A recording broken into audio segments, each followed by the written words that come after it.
However, in a business, one of the benefits you have is that you can create a systematic approach rather than having all of those chaotic, unpredictable characteristics of a relationship. You can start building a system of documented expectations right up front.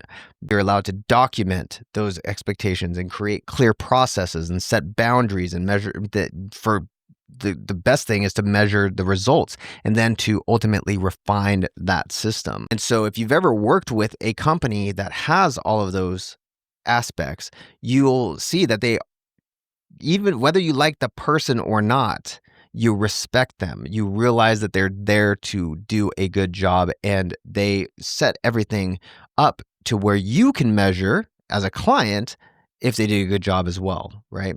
So it's not about difficult clients. It's more about insufficient systems in your business, okay?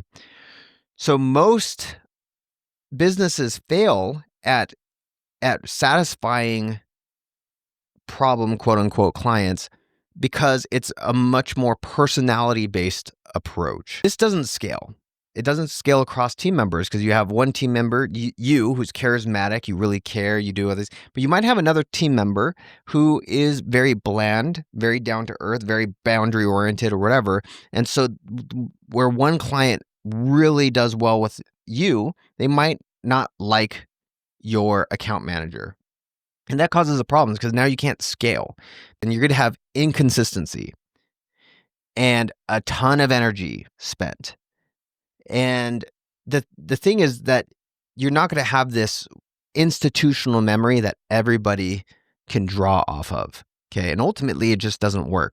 This is why you don't see the Bezos, the Mark Cubans, the Marcus Lemonis, and so on talking with every single customer.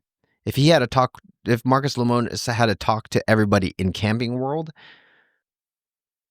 it wouldn't be as big as it is now, right? And so we want more of a process-based approach, something that works regardless of who implements it. Documented procedures, documented processes that have predictable outcomes, that allows it to run on autopilot, meaning that it's independent of anybody who's doing it.